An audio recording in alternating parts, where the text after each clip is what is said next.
Two stories converge in tonight's game at Fenway. Sadly, one of them involves a beloved teacher who was killed. Game 1 of the World Series will include a moment of silence for Colleen Ritzer. Yesterday, the body of the 24-year-old teacher was found in a bathroom at Danvers High School. Her family released this statement today, quote, "Everyone that knew and loved Colleen knew of her passion for teaching and how she mentored each and every one of her students."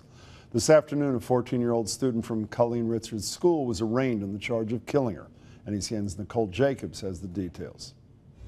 It started out as two separate missing persons reports of two different people.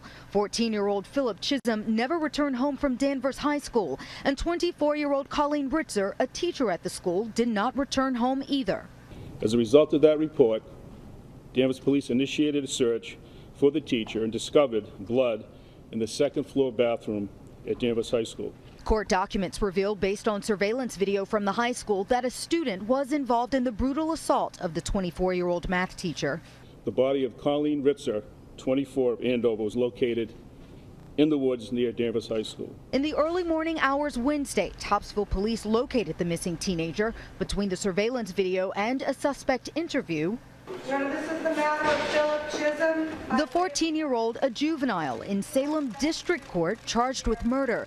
Defense attorney Denise Reagan made a valiant plea for the teen's face to be shielded. He's at a very young age. He's 14. He's presumed innocent at this time. There is the trauma of public exposure. But the judge rejecting that request, leaving the 14-year-old before the court, his attorney patting his shoulder as if to comfort. Your Honor, the defendant before the court is 14. Outside court, supporters of the teenage suspect said very little, covering a woman's face before retreating to a waiting vehicle. This is a terrible tragedy of Colleen Ritzer and the entire Danvers community. A community and two families wondering why and how the path of a student and teacher ended in murder. A bit of clarity from the district attorney's office. We're told it's actually a grand jury that will determine if Chisholm is tried as an adult. The district attorney's office will present a case to the grand jury, and again, they have the final say as to whether he's tried as a juvenile or an adult. Chisholm is due back in court November 22nd. In Danvers, Massachusetts, Nicole Jacobs, NECN. My guest is a criminologist at Northeastern University. James Allen Fox is the author of The Will to Kill, Making Sense of Senseless Murder. Terrific blog at boston.com called Crime and Punishment. James, it's good to see you. Thank you. Let's extend the end of that package here. The stated law, as I understand it, is 14 or older in this state. If you're charged with murder, you're tried as an adult. Is that correct? That's right. And if convicted, up to now, you would get life without parole if you're convicted of first-degree murder, the same as an adult. In fact, Massachusetts has the stiffest law for dealing with juvenile murder than any state in the country. And is that a function? I mean, the law changed, this mandate it came into play after Eddie O'Brien, this very large young Somerville boy at 15, he was 15 I think at the time, killed his best friend's mother, stabbing her dozens and dozens of times, Janet Downing. A year later, I think it was 1996, the law was changed. What happened there? The discretion was taken away from prosecutors? Is that what happened? Well, actually, things had changed even before then. And in 1991, the legislature passed a responsible law, making juveniles who commit homicide spend 20 years behind bars, 15 if it's second degree. That is, they got rid of that old system where kids could get out at the age of 18. But when the Eddie O'Brien case happened, well, extreme cases make for very bad law.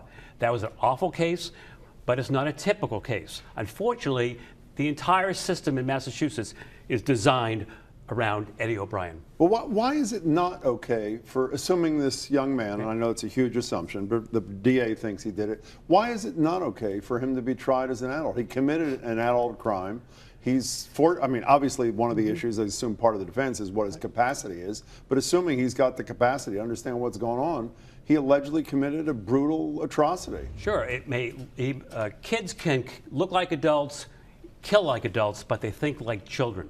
And that's the difference. A 14-year-old does not have the same capacity for understanding fully the consequences of what he's done than a 24-year-old. Now, let me also point out first that, to the victim's family, it doesn't matter if the perpetrator is 14 or 44. Unfortunately, this woman's still dead, regardless of the age.